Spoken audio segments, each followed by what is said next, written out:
Well, thanks everybody for being here. We really appreciate it. I'm Craig Turner. I'm with the City of Western New York. And you can see my name on the emails that you're getting. We want to get right to it, so I'm not going to give a big flowery introduction here, but I do appreciate you being here. I want to do a couple things. First, housekeeping. I did bring in water now, so if anybody wants that, if you need lunch, go grab it. Restrooms are back down the hallway at the top of the stairs. We'll just keep running. If you need anything, just feel free to get up and take care of it. I'm hoping that we have an interactive dialogue today, and I'm going to moderate a conversation here. But what I want to do is, a lot of times you'll get these things, they say just wait till the end to ask questions. I'd rather, if there was a question you had that was on a topic we were talking about, raise your hand, I'll recognize you, and we'll talk about it while the topic is on. From Lincoln Archives, we have Reggie, DeJean from Lawley, and we have Darrick, Kristich from Sedara Security. I'm not going to give intros, I'm going to let them give their own intros as part of my first question. I'm going to pull a chair around here so I can be like a real moderator. I can go from intro to moderation. So we built this panel in a very specific way. Cybersecurity is the topic of the day, or at least one of the topics of the day. And we thought it was important that we have something like this to start getting some information to small businesses who we know don't think about it a lot, because it's not them. It's happening far away. It's happening to big governments and national political parties, when the reality is small business is a significant target. So each of you on the panel have a different perspective on security and different things you do on a daily basis to help companies. So I hope take 90 seconds to tell us a little bit about yourself and your company and why you're sitting up here. We'll start on here with Bill. All right, thank you. Again, thank you for coming today and listening to us speak. As Craig mentioned, I'm Bill Palisano. I started Lincoln Archives 25 years ago, and we started out doing record storage, and then we got into document shredding, mobile document shredding. But over the last 2 decades, we've diversified into data protection services, which include data storage, data backup and recovery, and destruction, high security destruction of data as well. And we migrated into breach readiness and response services as well. So that's kind of our take on what we do. Okay. So Reggie, I'm with Lawley Insurance, and as you can imagine, we sell cyber liability insurance. The coverage has really evolved over the last 12, 15 years. It really started out for more technology companies as the viruses and just for companies that are going in there and setting up your computer systems. And over time, it's evolved as people have, instead of sending out various viruses that we saw earlier, like I said, about 12 years ago, to now where they're going into your systems and trying to extract all the information that they can. Privacy regulations are coming into play. It really started with the implementation and the regulations like HIPAA, high tech. So really more in the medical field and employee information, and now it's evolved to really any type of business, proprietary business information that you have to keep in confidence may be exposed if you have it on either the cloud system or to your system that has internet access. So the coverages continue to evolve. The pricing has been pretty aggressive over the last couple of years. It is part of your protection, just frankly like any type of insurance, whether you have auto or workers' comp. You have it sometimes because you're required to have it, but you're always better off not using it. But we want to help you try to protect your data, and we can talk about that up here as a panel. But should something happen, we want to make sure that we at least offer you some type of protection, and the insurance product, the cybersecurity product is a good, it's worth the consideration for your business, particularly for small businesses, and we can talk about that in a little more detail. Sure. Hey everyone, thanks again for coming. I'm Darrick, Kristich. I'm a co-founder at Sedara, and what we say is we're a full-service cybersecurity shop. So we're based right here in downtown Buffalo. We do kind of everything from high-level consulting in the security space for organizations, all the way down to running entire security programs for businesses. We focus a lot in the compliance space. So anyone, as Reggie mentioned, HIPAA for healthcare, PCI, DFS is one of the newer ones that's come up. All of these compliance programs have very specific requirements from a cybersecurity standpoint. And even if you go to look at a cyber liability policy for your business, they're going to ask you a lot of the same questions about what are you doing for security on a daily basis. Do you have the right firewalls and intrusion prevention systems? Are you monitoring those types of things? Are you collecting logs? How do you respond to incidents or breaches? Even the smallest level breaches happen on a daily basis. And any organization that's keeping an eye on that thing, those types of things will tell you that. It's not one of those things that happens once in a while. You should be able to identify these things and respond to them relatively quickly. And that's the types of things that we monitor for customers on a daily basis, and also help them respond to security threats, but also manage their compliance requirements. Let me stay down with you, Darrick. So from a small business perspective, what are the biggest threats right now that people should know about or be watching out for?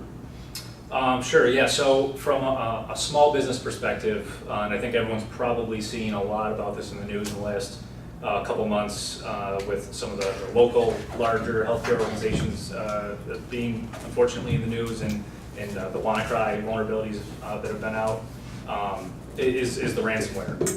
One of the biggest issues from our perspective to small and medium-sized businesses is availability of your services. And that's, unfortunately, ransomware is kind of just getting more advanced, finding better ways to get in and lock systems up, lock your data up. And if we're looking at small businesses, the real issue there, aside from the data availability, if you don't have good backups or aren't able to, access your backups, is just the downtime. What if your computer is down or your server on site, if you have a server, or even one or two computers is down? What's the cost of that downtime for a day? I think that's a big risk, is just the availability of services. Bill, your perspective on the risks. Sure. I mean, we're seeing ransomware is the biggest threat that we're seeing happen with our clients, and that. Even last week, I have an office down at the Innovation Center, and I was walking through the halls, and one of the companies there, they were just talking in passing. They had to shut down the office because they had a ransomware there. So it's very, very common. It's we've had lots of clients that have been hit with ransomware, and just like he said, I mean, basically, if you can't access your information, you're technically down until you can, and the faster you can get access back to it, the better. I've got a couple stories I can share, when you're ready, and one of them most of our success stories, one of them was not, and I can tell you why it was not, but the ransomware is the biggest threat that we're seeing right now. Reggie, on the insurance side, there's technical pieces to it, so we hear different terms thrown out. So there's threat, there's vulnerability, and risk. Can you talk a little bit about the differences between each of those? Yeah, so the threat is what you're hearing right here. I mean, you have these characters that you don't know where they're coming from, whether it's a European country or the former Eastern Bloc countries, or whether it's somebody in your backyard. It's kind of like if you have your car parked in the neighborhood, then every once in a while you hear that there's people that just go through and open car doors at night and take things out because the doors are open. The vulnerabilities that we saw with the WannaCry virus, and the reason why it didn't impact the U.S. companies as much is because of all the regulations that have been put in place to make sure that people aren't using pirated software. You can blow people in and report them if they're using it. So all those things, ironically, helped in this case because most people have the legal software, and many times they have automatic updates there. In Europe, China, Russia, that wasn't the case. They have a lot of pirated software, and if you have pirated software, you can't get the updates. So certainly from a vulnerability standpoint, you want to make sure that you try to protect yourself as much as you can. And it's the same thing. We had a email that came through in our IT department, was on top of it this morning, where it looked, it could be as generic as can be, and that's what they usually do. And they entice a person to click on the link. They're saying that you asked to be removed from this financial bank report, and in order to do so, please click here. Now, we have 400 people in the office, so hopefully no one did, but you're only as strong as your weakest link. And that's probably the biggest vulnerability is not necessarily employees, but just human error. So that's, you can have all the proper safeguards in place, but if you don't have people thinking on a regular basis, it was great that we had someone that came early that notified IT, this doesn't seem right. So we're very proactive on the employee's part. Those are the type of things you can do to certainly help yourself out. So you talk about from a vulnerability standpoint, as far, or from a threat standpoint. And it kind of rolls in with the vulnerability there as far as if you don't have the proper safeguards in place, your data can be vulnerable. If you have protected information, particularly if you're a healthcare provider or you just have employee information. If you have employees, and you're providing healthcare to your employees, you have all the health information that bells and whistles, the HIPAA compliance, all those different things that you have to be aware of. So you may be thinking your customer information, but also think about the employee information that you may have on hand as well too, and make sure that's properly safeguarded. If it's all in paper format, then great, but most of the time we have things available from an electronic standpoint. So those are some of the vulnerabilities there. And then as far as the risk, once that information is exposed and out there, what is your risk? I mean, to use an example, 4:30 on a Friday afternoon, you have either your IT in-house or outsourced that calls you up and says, we may have a problem. What are you going to do? And we'll talk about this a little bit as far as having the plan, the incident response plan in place. If you don't have one in place, it's a tough time on a Friday afternoon to try to figure out what you're going to do, because you're going to need forensic to make sure that you're shutting down the problem. You can't really just go home and hope that it's gone by Monday. It's probably not going to work that way. Then you're going to have to get the legal environment involved there, because if you do get to the point where you most likely will have to notify individuals, there's 48 different regulations in the other 50 states. Only 2 states don't have regulations. So you have to follow each and every state regulation. It's not where your business resides, where your customer resides. So if you're doing business on the web, you could be doing it worldwide. So you start to mount all those different issues that come into play, and you want to make sure that you have the proper incident response plan.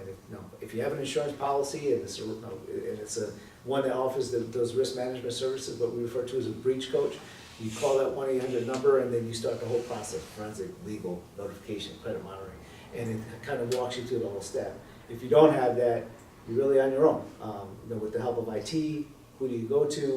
Do you need to get a hold of an attorney over the weekend? We had a client that unfortunately didn't have the coverage in place, and I got that call on a Sunday from one of the owners of the agency, and we helped them out as best we could, but they didn't have a policy in place, and they had their attorney and the forensic firm down there that day. I guarantee you it wasn't cheap. So again, trying to protect your business in the long term, and we'll talk about that a little bit. So hopefully I address your question. That's good, yeah, absolutely. And before I get to the timeline, because I know you do some stuff with the timeline too, let me just ask you, I was talking to some of your folks recently, and I think as a small business, you talk about your customers, protecting your customers' data. Well, when I'm a small business, I use Stripe or Square or PayPal. I never see my customers' data. But there's still a vulnerability there on the insurance side. Yeah, because we do hear that a lot too, particularly with PCI compliance for small retail establishments. So I don't keep the credit card information, but chances are you have, whether you're using Square or anything else, you have it could be either an employee, or even worse, what could happen if you have a register.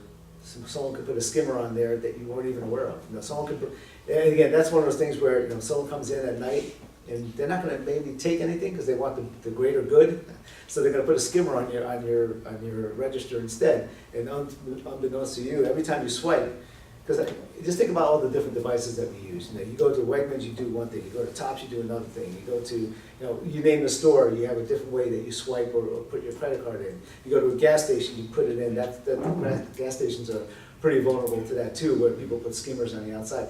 It's not like there's one standard device that that if there's another device attached to it, that that doesn't look right. You just don't know most of the time. I know I don't know, and so you put it through. Well, that's still your responsibility. If you're the owner of that business and someone put a skimmer on your system, somehow got access to your client information, regardless of whether you store the information or not, you're responsible for making sure that their information is safeguarded. And all 16 digits have to be transmitted at some point in time. Hopefully the provider you're using is going to encrypt that and take care of that as quickly as possible and minimize your risk. But still, nonetheless, if it's pretty easy to determine too. We had a dry cleaning business. People came back to the dry cleaner and said that it had to be here because guess what? They had 3 or 4 customers, and the only thing they had in common is they all went to that one dry cleaner. So you think, well, how did they get it? But, that's where the forensic comes in, and that's where it could be, a pretty costly endeavor to try to figure out what happened there. So I'll get to Darrick in a second on what people should be doing ahead of time, but Bill, talk about, from your perspective, the timeline that needs to happen. If somebody is breached, it kicks into motion a process that needs to happen quickly. Yeah, I mean, first and foremost is just assessing the situation to figure out if something really has happened. And you'll know, I mean, basically it's gotten down to the fact that like a lot of IT and security professionals, they can recognize it pretty much right away. Normally we get involved right after they've discovered that they have had, and again, most of ours are ransomware things, that they've actually been victimized by ransomware, and they'll let us know right away, saying, okay, we're gonna need to recover from our backups, just beyond notice that we're gonna have to do that. And then they talk to their IT company, their security company, and then they lock down the systems, and Darrick can talk more about that. They lock down the systems and they try to stop further damage and more files being encrypted in that. So we're notified relatively early, but then we don't get involved until after they have the systems locked down, cleaned out, and then we do the restores for them. So. Is everybody aware of a ransomware attack, how it happens, or Just had one actually recently, last did week. you? Yeah. But fortunately, we have a pretty comprehensive backup plan, so didn't really affect us that bad. Just one device was all. So. And Reggie made the comment, you get that call at 4 o'clock on a Friday. One of our largest clients that we do back, we probably protect about 20, 30 terabytes of their data.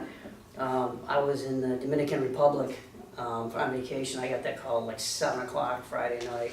They said, hey, we got hit, what do we do?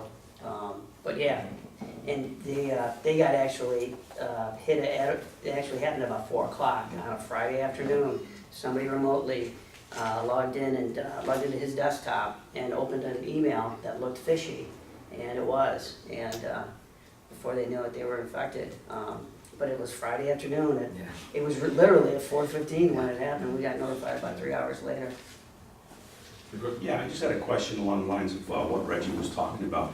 With the new chip cards, are they adding more security versus the old-fashioned swipe that we've been doing for decades? Somewhat of a false sense of security, because it's the idea of the chip was chip and pin, that you put the chip and you put the pin in there. But because as a society we tend to, if you use these machines, I hate them too, because it takes so much longer than the old swipe, and those seconds are precious. So they decide to do just the chip without the pin. So there's still information that's out there. It is a safer environment, but as the internet grows and people are doing more and more online shopping, it doesn't matter if you have the chip, because you're giving your 16-digit card over the internet with the security code on the back. So it's you hope you're going to the right site. But it is making it better, to answer your question, but it still doesn't make it perfect for sure. Thanks. So Darrick, all these different kinds of attacks that can happen. So you're going and talking to a small business who is a small business. They don't have all kinds of resources to put into security, but you've got to balance not waiting until they're actually attacked to jump in and actually do something on this. So how do you approach that conversation with a small business that's minding their resources, but at the same time needs and can justify having protection? Sure, yeah, so from our perspective, it's and Reggie's too, it's all about risk mitigation. So it's really just identifying kind of what you're doing today and identifying the biggest risks to the business. So when you're talking about PCI and credit card security, if you take credit cards at all, you have to be doing PCI compliance. So that, the biggest thing I can say there is just, get educated or educates, go to some seminars or learn a little bit more about what goes into the PCI compliance, because that actually spells out a pretty comprehensive list of security controls that is meant to protect credit card data, but at the end of the day, it's really just best practice. So that's a great place to start, because it's going to tell you how to verify, and certainly, there's organizations that can help you do this, and we do this on a daily basis. It's going to go through all the systems that you have and just help you verify if you have the right types of firewalls, if you're doing the right types of monitoring, if you have the right antivirus and anti-ransomware, anti-malware platforms. And if you're meeting all of those controls, One, you're going to be meeting PCI compliance, which you're supposed to be doing anyway, but also it's really does a lot for risk mitigation, just overall security best practice.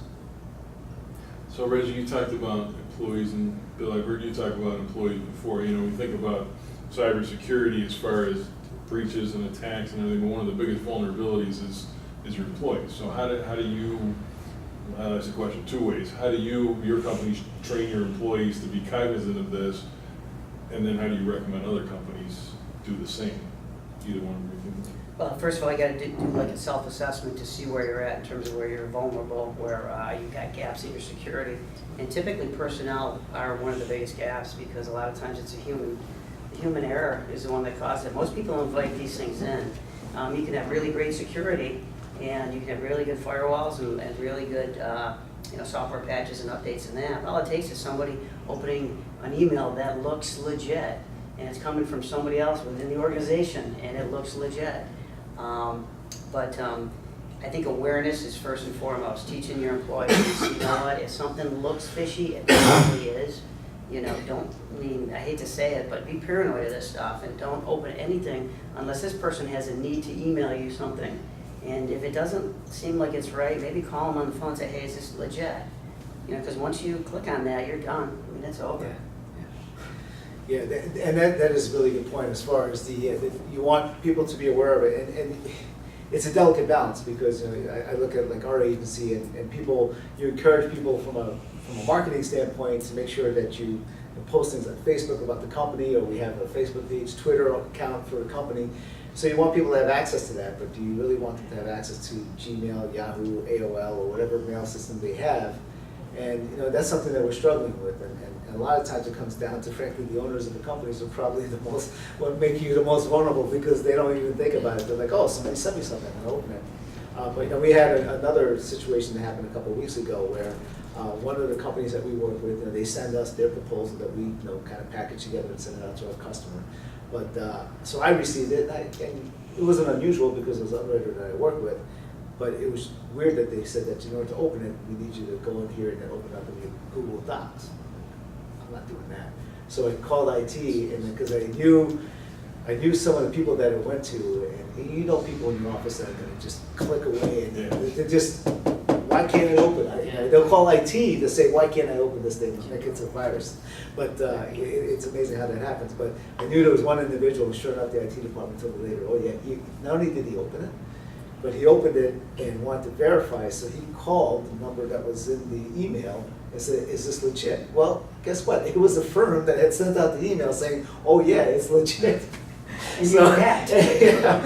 Fortunately, it really was pretty harmless. They were trying to get to people's Google Docs, and they were trying to get you to put your password in there for that. Thank God it wasn't a ransomware situation. But so as far as training goes, you just got to repetitively tell people that the smell test. If it smells, don't open it. I mean, it just you know it, and most people do know it because a lot of times they'll try to deny it. Well, I didn't really open that email. I was like, well, you pretty much did because guess what? We can tell. So it's just making people aware of it. Trying to decide what's going to be best for your business, what kind of access you want people to have. I'm not an IT guy, but I know that there's differences between people coming in and hooking up, Ethernet. We have a lot of outside company reps that come in. We tell them they have to go over our Wi-Fi, that they can't go direct access through the Ethernet. And we actually had, reason why we do that, again, we learn through experience. We had a company person come in, unbeknownst to them, they had something on their laptop that started to affect our systems. We were able to shut it down and identify it. But it's having those safeguards in place. And if you have the proper software to detect most of this stuff, you're so far ahead of the game versus, because when they do get in, they're pretty patient. Because they can be in there, like the target breach was a 6 to 9 month at minimum that they were in the system before they started extracting the information. Again, you talk about people that have thousands, if not millions of different little search engines working for them, and they have all the time in the world. They really do. So they don't have to, it's equivalent to being in their house at night and just hiding out while you're asleep and then coming out during the day when you're gone. They're incredibly patient. You just want to try to avoid having that go in. And again, update your software and make sure you have some type of protective firewall that really is meaningful. So you have a 400-person company, so you have an IT team. So Darrick, same question to you, because for a lot of small businesses that don't have an internal IT team, you're essentially their IT team. So how do you approach it when you're going into something that doesn't have this department internally? Sure, yeah, so there's two of the biggest things that we see to small to medium size organizations right now. One thing is you're seeing a big shift in the security software industry with vendors adding an anti-malware, anti-ransomware package or software. This is considerably different than antivirus. So everyone's known for a long time. It's just good to have antivirus. You have it on every system. There's quite a few vendors that offer this right alongside it. So they're not that expensive. You might talk in, $30, $40 a year for a computer, which is relatively cheap, and that's going to actively help prevent if someone goes to a website they shouldn't have, opened a PDF they shouldn't have, actively block some of these ransomware attempts to exploit known vulnerabilities. So that's a really good place to start is look at a package like that. The other big one that you don't hear quite as much about, but we're seeing more and more of, is password reuse or password theft. So I think a lot of you are probably familiar with the term phishing. You get an email with a link and it takes you to a page that looks like PayPal, and you put your credentials in and they took your username and password, and then you get redirected to PayPal and you think you forgot typed your password wrong. The reality is if they have your password, they can log in to that account, but if you use your password for your corporate email, for your bank account, for any other accounts, they also have a password to log in and read every email and wait till you're doing some sort of financial transaction, and they can just log into Gmail from a different location. And we've seen a lot of instances like this where companies of any size, someone had their credentials stolen and then wait till they're about to process a purchase order or a payment and redirect, just tell their accounting person to send it to a different account, and poof, it's a lot of money gone real quick just because you lost your password somewhere. So two-factor authentication and not reusing passwords is probably the second biggest thing that we continue to kind of advocate and tell businesses to put out there. And there's free ways to do it. Google Authenticator is fantastic. It's free, works on tons of applications. We have lots of customers using that, and it's totally free. You talk about websites. So this conversation is where it's been about computers. So now with e-commerce, you have websites, and if you're running WordPress, if you're running a WordPress site, they're constantly getting attacked from various places, and there's mechanisms within WordPress you can do to mitigate that. Can you talk a little bit about that? I mean, how can they get you through your company website, whether it's a professional design website with security features or a homemade Etsy type website where you are actually taking information from people? Yeah, I will tell you one of the things that, just pretend this is a laptop, and we've had this too, where the laptop's encrypted, and of course with the password, you open it up, and the person has a nice Post-it note on there with their password, their encryption code, and their password, because we always forget it, right? So those are the small type of things that you can do. But changing passwords regularly, making sure that if you have HR, if you're a larger company and you have an HR person that handles things for you, even if it's handled off-site, you still are putting data in there. Try to keep that as offline as possible. We had one client that was subject to, the HR person's password was compromised, and they went in, they were a customer of Paycheck, so they went in there, and then this is around tax time, so they just got the tax information, and it was fraudulent tax reports that were filed, and the way they found out is 3 or 4 employees on a Monday morning around the water cooler were talking, saying that I tried to file with my federal taxes and it was rejected, saying that I had already submitted it. And they were like, this is weird, it happened to 3 of us. So then they did some investigation from a forensic standpoint and found that the password was compromised of the HR person.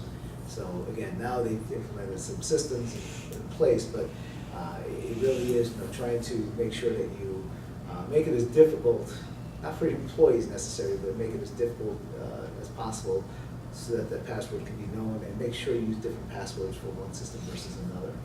So, because if we log into one, we can log into, I can get into my laptop with one password, but to get into the system for our agency, I need another password and different authentication on that. But you don't want to just have one password and get access to everything. If I could throw something in there, a story I heard through an InfraGuard session I was at not long ago. There was a U.S. Army base that a foreign government was trying to break into. They couldn't get into the front door, but through observation on the ground, they actually saw that a lot of these Army-based personnel were going to this Chinese restaurant right off base. So what this government did was they actually hacked into the Chinese restaurant's website, and they put some software on that, which actually got, so when the Army personnel actually logged in, or they went to the website to do an order online, software was applied to that from the website into the user, and that's how they got in. So it may not necessarily be your website that gets hacked, but potentially websites that your employees are going to, they can have malicious code on there that actually gives access to your system. It's come from all directions. Yeah, if you log in at Starbucks, be careful. You know, I mean, you have the wide open network there, and it's amazing. It's always you're a step behind the whole process, but I did one of the reports I saw with somebody actually, they basically would go in there, they're on a laptop pretending to be working at whatever cafe they're at, and they actually set up their own Wi-Fi network. So you go in there and you see Starbucks 1, Starbucks 2, you're like, oh, this one's a little bit, it's a little closer to me because the guy's next door to you, right? Or right next to you. So you sign into that one, and that's not the real Starbucks one. I mean, it's just... And then he's on your computer. Yeah, exactly. Well, let's go into, I learned from stories, so let's go into the horror stories, and you gotta tell Sure. the copy machines and police too. Oh, yeah. Yeah, that was great. In terms of like a ransomware, you know, our clients get them all the time. And we, you know, if we're backing them properly, the restores we've gotten really good at, so we're getting pretty fast at doing the restores for those.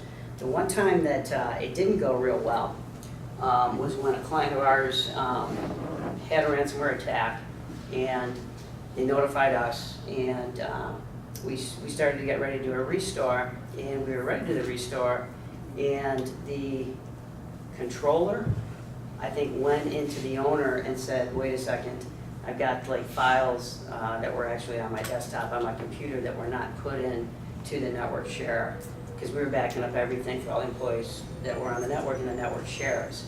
So the controller... Darrick just threw up in his mouth a little bit. Yeah, it's a big no-no. They're not supposed to do it, but people do it. You talk about the human error. This was a highly placed person, and they were just totally going around the rules. So this person came into the owner and said, I've got certain files on there that I need access to. It's critical information. It's, you know, I can't lose it. So they decided, and it took them about 3 days to decide whether or not to do it, to pay the ransom. So one of the owners actually talked to their IT company and said, you know, they're demanding $500 in Bitcoin. We have no idea what to do with the Bitcoin or how that works. So the IT company that they were using knew somebody that knew somebody that knew somebody that was a Bitcoin dealer. So they set up a meeting with this Bitcoin dealer at a Tim Hortons in town, and one of the principals of the company met with this Bitcoin dealer and paid him $500 cash plus $50, which was his commission, or his dealer, his fee for it. So he paid him $550. This Bitcoin dealer actually took the cash, created an account in Bitcoin for this user, and transferred the Bitcoin monies to the actual you know, the person, or the person that actually did the ransomware, and they did get the keys back. So because their backups didn't include everything that was critical, they had to do this. So this was a while ago. I think this was maybe about 2.5 years ago, maybe 3 years ago. And it was funny, when it was going on, you know, they kept me apprised of what was going on in case they wanted us to restore any of the data, the information in that. And I actually contacted some people that I know at the FBI and the Cyber Crimes Division. And I said, okay, I got a client that this happened to, you know, is this something that you guys would investigate or look at? And he said, how much were they asking for? I said, $500. He said, nah, not really. He said, it's not enough money for us to go at it. He said, but if they want to go online and put the details of the attack in that, and if we could string enough of them together, to make it a higher value attacker, then we might potentially want to go after it. And I communicated that to my client, and they just said, nope, we're not making it public, we're not saying anything about it. And a lot of these attacks never make it public. I mean, ECMC, they couldn't hide it. But most of these attacks, people just want to like hide their tails and get it done and do it. And the FBI actually told me, and this is unofficial, but they said they didn't say we recommend it. They're like, pay the ransom. They said pay the ransom. That's And actually official now. is it official now? Mm-hmm. To pay the ransom, director yeah. went out and put a statement out there. Yeah, when this happened, it was not official. Yeah. But That they was told earlier this me, year. yeah, He said that that's the best thing that anybody can do right now is pay the ransom. yeah, You know, it's really interesting, in the last 6 months, some of that has changed, and we've seen where, and the reason why it's changed is that as bad as these actors are, they're honest. They would give you back your key. But what we're starting to see more now, and I don't know if you've seen this, Darrick, but where you have all these other people who are saying that, hey, I want to be in the game, and they're not good at it. Just like what you saw with the Encrypto, the WannaCry virus.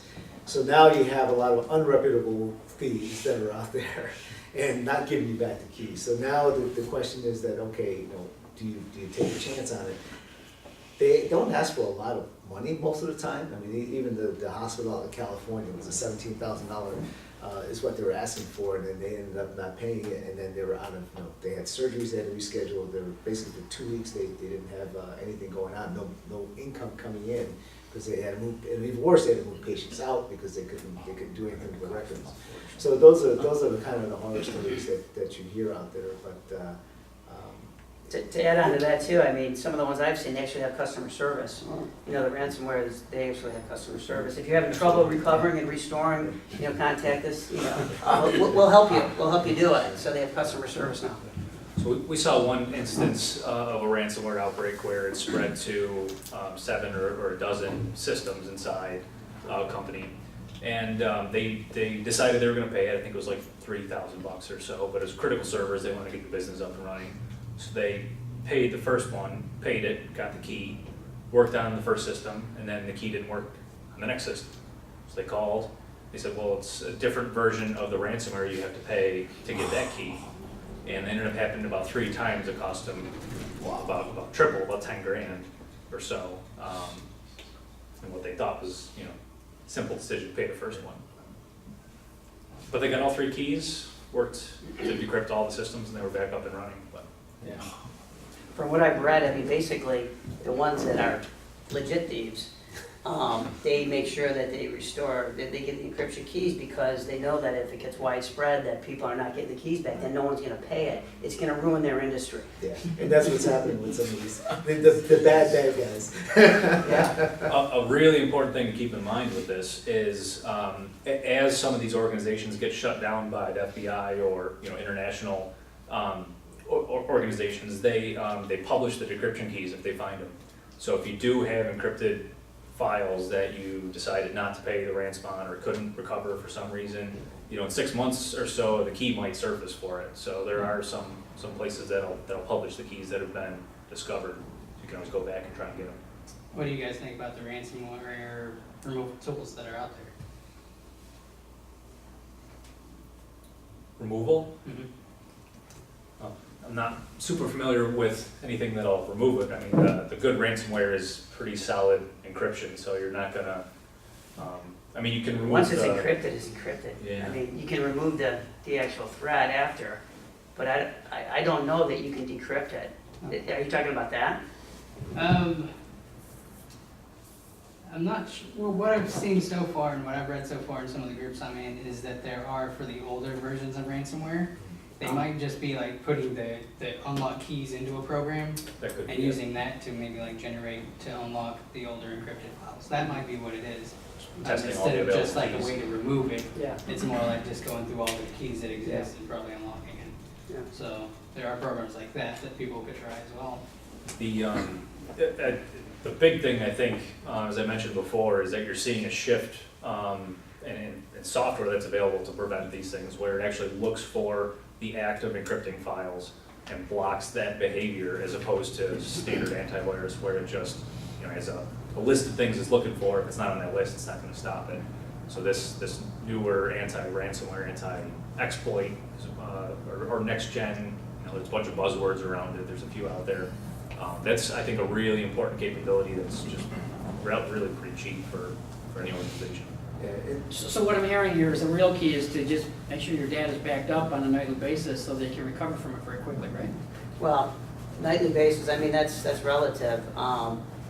There's softwares out there that'll back up a file every time it's changed.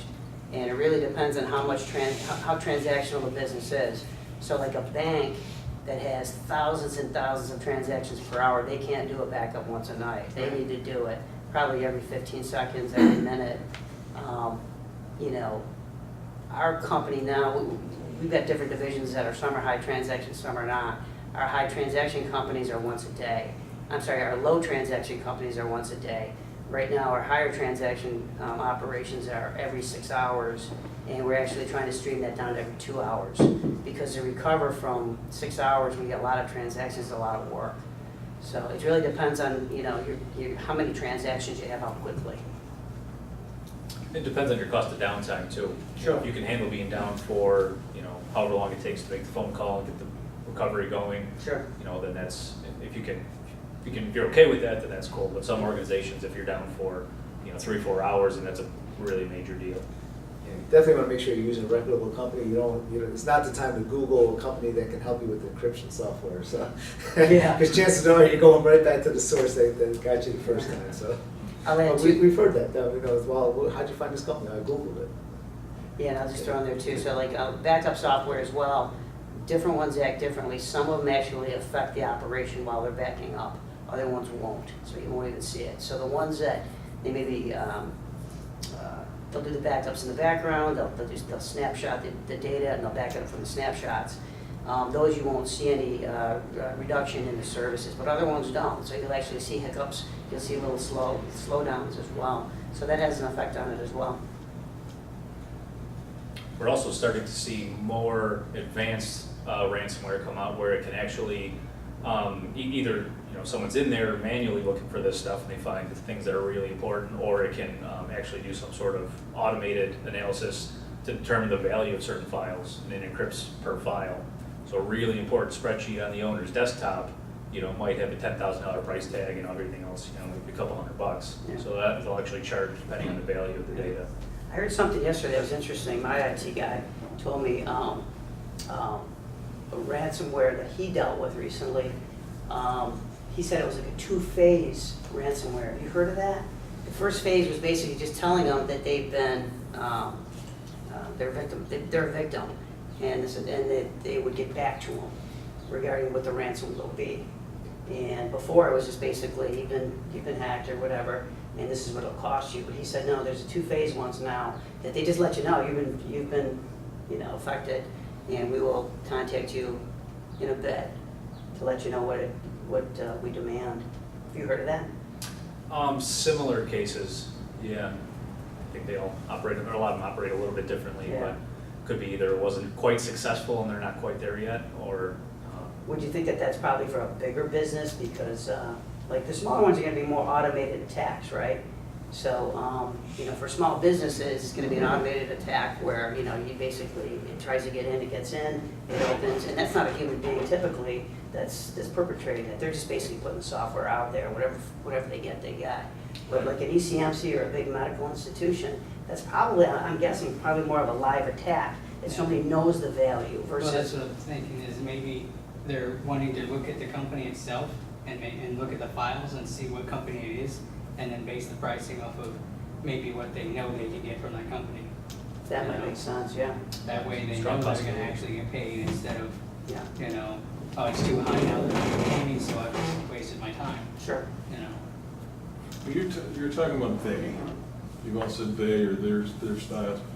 Who are we talking about? Are they in the U.S. or are they overseas? They Where could be anywhere. they're coming from anywhere? Yeah, pretty much.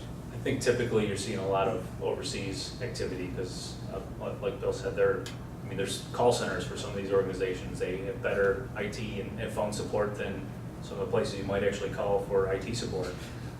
It's true. I mean, they're set up businesses, usually in countries that don't support extradition or are hard to chase back. But I think typically you're seeing a lot of stuff outside the US. So that leads to my next question. Reggie, we were talking about a little bit this a little bit before we started, is, you know, not only are people vulnerable, but they feel vulnerable. So what's the U.S. government doing? What are there policy changes coming? Is the FBI? You mentioned some of the policy. FBI policies have changed in the last 6 months. What's happening now? Yeah, I think what you're seeing is a lot of regulatory changes that are coming into play, and the newest one is New York State, the Department of Financial Services, Regulation 500 for financial institutions, is requiring that people have proper incident response plan, penetration testing, and we were talking before, what's worse is that the state wants to gather all that information and keep it in one safe place. So they're going to know all the vulnerabilities of all the financial institutions and have it in one safe place, hopefully. So you know where the hackers are going to go next. But what we're seeing more regulatory issues come into play, as opposed to, you know, they're always trying to protect the U.S. interest, but more from a homeland security standpoint. You know, it's not that they don't care about businesses, but it's just so overwhelming, all the things that have to be done. So while the government is there and working on some things, the primary focus, at least from what I see, is that they're not looking to protect the American business as much as they're trying to protect the U.S. overall from a homeland security standpoint. So you really, not that you're on your own completely, but you really need to have, you know, the proper businesses that you're working with that can help you minimize the disruption to your business. That's what we see. Does anybody have any other questions? We started a couple minutes late. I was trying to get everybody out by 1, so this was truly a lunch meeting. Any questions? Do you guys have any final thoughts or anything we missed? Oh, go ahead. Well, on the international level, I know that they made some changes to the FBI Rule 41, which will allow them to work better with international agencies and tracking down people using VPNs. And so they would basically be able to set up on that VPN, and anybody that attaches to it, they would use one warrant instead of having multiple warrants. So that's making it a little bit easier to track down cyber criminals. So there are going to be advances internationally. They are working together on that. I think the big, and you know, that's, I haven't heard that one, but that's, you know, all that sort of stuff to help crack down on this is going to help, you know, from a business risk standpoint. You know, the big thing we always say is you know, evaluate your cost of downtime, because if it's, you know, if you can't handle more than a couple hours, you know, even if they shut the organization down, you get the keys in a couple months, you know, that might not do you any good.